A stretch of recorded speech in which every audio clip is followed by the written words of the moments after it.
నెట్టుకునే పోతాను నెట్టుకునే అంటూ నెట్టుకునే. జై కాంగ్రెస్, జై గుర్తుకే, జై గుర్తుకే, జై గుర్తుకే, అన్వేలక్క జై గుర్తుకే, అన్వేలక్క జై గుర్తుకే.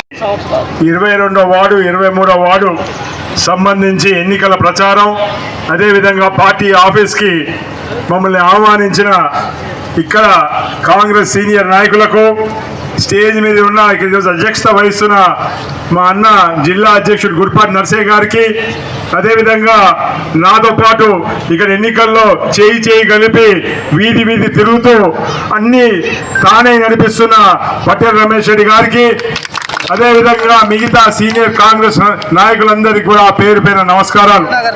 కొంచెం నా గొంతు బాగాలేదు ఈరోజు, అయినా కానీ మాట్లాడే ప్రయత్నం చేస్తాను. ఎందుకంటే ఈ ఎన్నికలు చాలా కీలకమైన ఎన్నికలు. నాన్నగారు లేకుండా నేను నిర్వహిస్తున్న మొట్టమొదటి మున్సిపాలిటీ ఎన్నిక. ఈ ఎన్నిక నాన్నగారు భౌతికంగా మన మధ్య లేకపోవచ్చు, కానీ వారి ఆత్మరూపంలో నేను ముందున్నాను. వారి ఆశయ సాధన కోసం ఎంత దూరమైనా పనిచేస్తాను. ఈరోజు మున్సిపాలిటీ మీద 3 రంగుల జెండా ఎగరేసేంత వరకు కూడా నిద్రపోయే లేని సందర్భంగా తెలియజేస్తున్నాను. ఎక్కడ చూసినా ఎక్కడ పోయినా కానీ బ్రహ్మరథం పడుతున్నారు. మీరు పోయిన ఎన్నికల్లో ఎమ్మెల్యే ఎన్నికల్లో కొంచెం తప్పు చేసినాం, తప్పులు తెలుసుకున్నాం. ఈ ఎన్నికల్లో మీకు మంచి విజయం అందించి మీకు నైతికంగా మీ మద్దతు తెలుపుతామని చెప్పి ఎక్కడికి పోయినా ప్రజలు బ్రహ్మరథం పడుతున్న సంగతి మీకు గుర్తు తీసుకొస్తున్నాను. ఇందాక సీఎం చెప్పినట్టు, నర్సరావు చెప్పినట్టు బర్లబెండ బజార్ అంటే ఒకప్పుడు కాంగ్రెస్ అడ్డా. అట్లాంటిది 2014 నుంచి కొన్ని పొరపాట్ల వల్ల మన ఇక్కడ గ్రూపుల తయారీ వల్ల మనం పోతున్నామే తప్ప మరొకటి కాదు. ఈరోజు పటేల్ రమేష్ అన్న నేను ఒకటే అనుకున్నాం, గెలుపు ఒకటే లక్ష్యం, గెలుపు గుర్రానికి ఒకటే టికెట్ తప్ప మనకు ఇంకే విభేదాలు లేవని చెప్పి కూడా సభాముఖంగా మీకు చెప్తున్నాను. మన మున్సిపాలిటీలో అనేక సమస్యలు ఉన్నాయి. ఆ సమస్యలన్నీ కూడా మాకు పూర్తి అవగాహన ఉన్నది. ఈ సాయంత్రం సూర్యాపేట సంబంధించిన మున్సిపాలిటీ సంబంధించిన మేనిఫెస్టోని మేము విడుదల చేయబోతున్నాం. ఈ మేనిఫెస్టోలో ఇందాక సీన్ అడిగినట్టు ఖచ్చితంగా ఇళ్ల మీద పక్కా హామీ ఉంటుంది. మీరు ఒకటే గుర్తుపెట్టుకోవాలి, ఈ రోజు అధికారంలో ఉన్నది కాంగ్రెస్ పార్టీ. ఈ 3 సంవత్సరాలే కాదు, ఇంకా 2 టర్ములు కూడా కాంగ్రెస్ పార్టీ అధికారం ఉంటుంది. ఈరోజు బీఆర్ఎస్ పార్టీ పూర్తిగా క్షీణించిపోయింది. ఇందాక నర్సరావు చెప్పినట్టు ఇంట్లో 3 ఉద్యోగాలు కాదు 4 తీసుకున్నారు. మీరు ఆయన సంతోష్ గురించి మర్చిపోతున్నారు. కేటీఆర్, కవిత, సంతోష్ రావు, అందరూ హరీష్ రావు, ఇంకా ఉద్యోగాలు చెప్పుకుంటూ పోతే బొచ్చు ఉద్యోగాలు ఇప్పించుకున్నారు. ఈ రోజు రేపు ఆ ఉద్యోగాలు ఇచ్చిన వాళ్ళే వచ్చే ఎన్నికలు వచ్చేసరికి 4-5 పార్టీలు పెట్టుకొని ఇంట్లోనే కొట్లాడుకునే పరిస్థితి ఉంది. కారు గుర్తు నాకు కావాలని. అందుకోసమే చెప్తున్నాను, సోదరి వల్ల మనం మంచి మెజారిటీతో గెలవబోతున్నాం. మీరు ఒకటే గుర్తు పెట్టుకోండి, అధికార పార్టీకి అండగా ఉంటే మీకు కావాల్సినవన్నీ కూడా మీకు వస్తాయి. మీరు అసెంబ్లీ ఎన్నికల తర్వాత జరిగిన ప్రతి ఎన్నికలు మీరు దగ్గర నుంచి చూడండి. పార్లమెంట్ మన అసెంబ్లీ ఎన్నికల్లో 4000 ఓట్లతో ఓడిపోయినాం. పార్లమెంట్ ఎన్నికలు వచ్చేసరికి 70,500 మెజారిటీ ఇచ్చి మీరందరూ దీవించిన సంగతి మర్చిపోలేదని చెప్పి సందర్భంగా గుర్తు చేస్తున్నాను. దాని తర్వాత మనం జరిగిన స్థానిక సంస్థ ఎన్నికల్లో, సర్పంచ్ ఎన్నికల్లో 116 సర్పంచులు ఉంటే సూర్యాపేట నియోజకవర్గంలో 74 సర్పంచులు గెలిపించిన చరిత్ర కూడా ప్రజలని చెప్పి సందర్భంగా తెలియజేస్తున్నాను. అందుకోసమే మున్సిపాలిటీలో కూడా మా సర్వేల ప్రకారం బ్రహ్మాండంగా ఉన్నాం. 40 సీట్లు పైనే గెలుస్తాం. అందుకోసమే మీరు ధైర్యంగా ఉండండి. 22-23 వార్డులలో ఇక్కడ అలివేలు గారిని అయితేంది, లక్ష్మీ గారిని అయితేంది మంచి మెజార్టీ ఇచ్చి గెలిపియండి.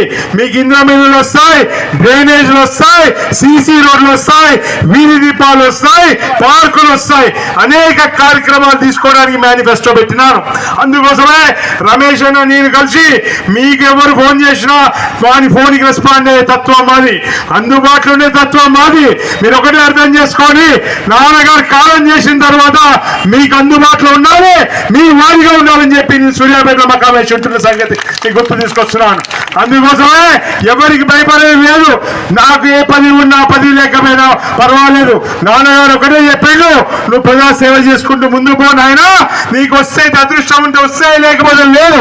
అదే ధోరణితో పనిచేసే వ్యక్తిత్వం ఉండాలని చెప్పి ఈ సందర్భంగా తెలియజేస్తున్నాను. అందుకోసమే గుర్తుపెట్టుకోండి, ఈ రోజు సన్న బియ్యం వచ్చిందంటే అది కాంగ్రెస్ పుణ్యమే, ఈ రోజు కరెంట్ వస్తుందంటే అది కాంగ్రెస్ పుణ్యమే. ఈ విధంగా చెప్పుకుంటూ పోతే మహిళలకు వడ్డీ కూడా ఆ రోజు 10 సంవత్సరాల పాటు కేసీఆర్ గారు ఎక్కడే. కానీ ఈ రోజు మనం వడ్డీ లేని రుణాలకు మహిళా సంఘాలందరికీ కూడా మొన్న రేవంత్ అన్న పోతే అనేక సంక్షేమ కార్యక్రమాలు తీసుకున్నాం. గత 10 సంవత్సరాలు బీఆర్ఎస్ పాలనలో ఏ రోజన్నా ఎవరికైనా రేషన్ కార్డు వచ్చిందా? అలాగే మొన్న కాంగ్రెస్ పార్టీలో మన జిల్లా మంత్రి ఉత్తమ్ కుమార్ రెడ్డి గారి సారథ్యంలో, ముఖ్యమంత్రి రేవంత్ రెడ్డి గారి సారథ్యంలో అడిగిన అర్హులున్న వారందరికీ కూడా రేషన్ కార్డులు ఇచ్చినాం. రేషన్ కార్డులే కాదు, ఈరోజు సన్న బియ్యం కూడా కాంగ్రెస్ పార్టీ, ఇల్లు ఇచ్చిన పార్టీ కాంగ్రెస్ పార్టీ, దళితులను కాపాడిన పార్టీ కాంగ్రెస్ పార్టీ, మైనారిటీ సోదరులను కాపాడిన పార్టీ కాంగ్రెస్ పార్టీ. ఈరోజు మైనారిటీలో కేసీఆర్ గారు మోసం చేసినారు. 4% రిజర్వేషన్ ఈరోజు ఉద్యోగాలలో విద్యలో వచ్చిందంటే అది కాంగ్రెస్ పార్టీ పుణ్యం కాదా అని చెప్పి అడుగుతున్నాను. అందుకోసమే గుర్తుపెట్టుకోండి, ఈరోజు ముస్లిం మైనారిటీలకు ఇక్కడ షాదీఖాన అవసరం ఉంది, షాదీఖాన మీద పక్కా హామీ ఇవ్వబోతున్నాం అని చెప్పి సందర్భంగా తెలియజేస్తున్నాను. ఆ రోజు చిన్న మసీద్ ప్రాంతంలో ఖాళీ జాగా ఉంటే అందులో కమ్యూనిటీ హాల్ కడతా అని చెప్పి ముస్లింలను మోసం చేసిన సంగతి మీకు గుర్తు తీసుకొస్తున్నాను. అందుకోసం ఏది చేసినా క్రిస్టియన్ మైనారిటీలు కానీ ముస్లిం మైనారిటీలు కానీ మిగతా దళిత బడుగు బలహీన వర్గాలకు చేసిందంటే అది కాంగ్రెస్ పార్టీ ఒకటే అని మీరు గుర్తుపెట్టుకోవాలి. ఇక్కడే కాదు దేశంలో కూడా చేసింది కాంగ్రెస్ పార్టీ. ఒక ఉదాహరణ చెప్తాను. ఈరోజు సూర్యాపేట మున్సిపాలిటీలో 48 వార్డులు గాను మా పై నుంచి అధిష్టానం ఒకటే చెప్పింది, అయ్యా మనం బీసీ రిజర్వేషన్ మీద 42% ముందు పోదామంటే బిల్లులు పార్లమెంట్ లో బీజేపీ బీఆర్ఎస్ గడిపి నాటకవాడి ఆ బిల్లులు మోసం చేసి ఆపిండు. మీరు మాత్రం మీ వార్డులలో తగినంత రిజర్వేషన్ కల్పించాలి, 42% తప్పకుండా ఇవ్వాలని చెప్పి మా అధిష్టానం మాకు చెప్పింది. మీరు సూర్యాపేటలో ఈ రోజు చెప్తున్నాను, వార్డుల పరంగా చూసినప్పుడు 48% బీసీలకు అవకాశం కల్పించిన సంగతి మీకు గుర్తు తీసుకొస్తున్నాం. అదేగాక దళితులకు ఎస్సీలకు 7 స్థానాలు రిజర్వ్ చేస్తే ఈరోజు కాంగ్రెస్ పార్టీ 2 జనరల్ స్థానాల్లో కూడా ఎస్సీలను నిలబెట్టి మొత్తం 9 దళితులను ఈరోజు అవకాశం కౌన్సిలర్గా పోటీ చేసే అవకాశం కల్పించింది కాంగ్రెస్ పార్టీ. దానితో పాటు ఈరోజు దేశాన్ని సూర్యాపేట మున్సిపాలిటీని ఏ ప్రాంతాన్ని నిర్దేశించేది యువతులు.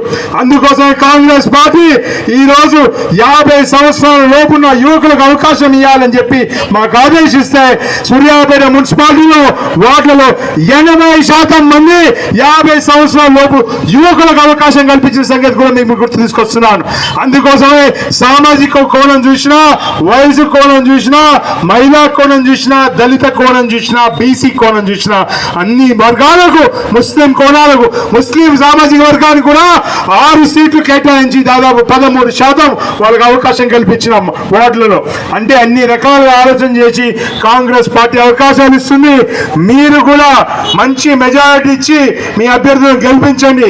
మీకు ఏ అవసరం ఉన్నా, ఏ రాత్రి పగలున్నా కానీ స్పందించే నాయకత్వం ఇక్కడ ఉన్నారు.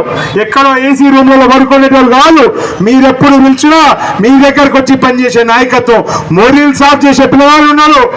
అట్లనే రోడ్లు వేపించినా, లైట్లు వేపించినా, మీకు ఏ అవసరం ఉన్నా కానీ ఒక్క ఫోన్ తోటి వాళ్ళ ఇళ్లలో వార్డులలో ఉండే వ్యక్తులు, బయట వార్డులను పెట్టలేదు, మీ స్థానికంగా ఉండే వాళ్ళని పెట్టినా అని చెప్పి మీరు గుర్తుపెట్టుకోవాలి.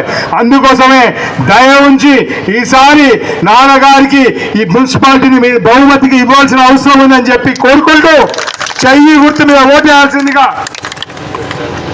పార్టీ ఈరోజు అధికారంలో ఉందని చెప్పి చాలా మంది అభ్యర్థులు, అర్హత కలిగి అనుభవం ఉన్న అభ్యర్థులు కూడా చాలా మంది దరఖాస్తు చేసుకున్నారు. 566 దరఖాస్తులు వచ్చినాయి 48 వార్డులకు. ఇందాక నర్సన చెప్పినారు, వాళ్ళకి 48 వార్డులకు కూడా కారు గుర్తుకి మీద పోటీ చేస్తారు. ముందుకు రాకపోతే కాంగ్రెస్ అభ్యర్థులనే వాళ్ళ దాంట్లోకి ఇండిపెండెంట్ గా పెట్టి ఇండిపెండెంట్ అభ్యర్థిని బలపరుస్తున్నట్టు బీఆర్ఎస్ వాళ్ళు ప్రకటన చేసినారు. ఇక్కడ కొన్ని విషయాలలో కొంచెం తీవ్రమైన పోటీ జరిగిన వచ్చినప్పుడు కొంచెం బలమైన అభ్యర్థులను కూడా అన్ని కోణాలు ఆలోచన చేసినప్పుడు కొందరు త్యాగం చేసినారు. వారు అలాంటి వ్యక్తుల్లో వల్లాస్ దేవేందర్ గారు ముందు వరుసలో ఉన్నారు, రాంబాయమ్మ గారు ముందు వరుసలో ఉన్నారు. ఇలాంటి వారందరికీ కూడా తప్పకుండా కాంగ్రెస్ పార్టీ ఇక్కడ ఉన్న రమేష్ రెడ్డి అన్న నేను మీకు పూర్తి హామీ ఇస్తున్నాను. మిమ్మల్ని అన్ని విధాలుగా పార్టీ చూసుకుంటది. ప్రభుత్వంలో మనం ఉన్నాం, తప్పకుండా మీకు అన్ని రకాలుగా సహాయ సహకారాలు అందిస్తామని చెప్పి సభాముఖంగా అందరి ముఖంగా మీకు హామీ ఇస్తూ మీ దగ్గర సెలవు తీసుకుంటున్నాను. మరోసారి చేసుకున్నందుకు మీ అందరికి కూడా శుభాకాంక్షలు, ధన్యవాదాలు తెలియజేసుకుంటున్నాను. జై గుర్తుకే, గట్టిగా నాలు వెనకలు ఉన్నారు. జై గుర్తుకే, జై గుర్తుకే. Congress party, Congress party, Congress party. Rahul Gandhi గారి నాయకత్వం, రాహుల్ గాంధీ గారి నాయకత్వం, రేవంత్ రెడ్డి గారి నాయకత్వం, రేవంత్ రెడ్డి గారి నాయకత్వం, ఖార్గే గారి నాయకత్వం, ఖార్గే గారి నాయకత్వం, రేవంత్ అన్న నాయకత్వం, రేవంత్ అన్న నాయకత్వం, ఉత్తమ్ కుమార్ గారి నాయకత్వం, ఉత్తమ్ కుమార్ గారి నాయకత్వం. Amar high Devanna, Amar high Devanna, Amar high Devanna, Amar high Devanna. జై కాంగ్రెస్.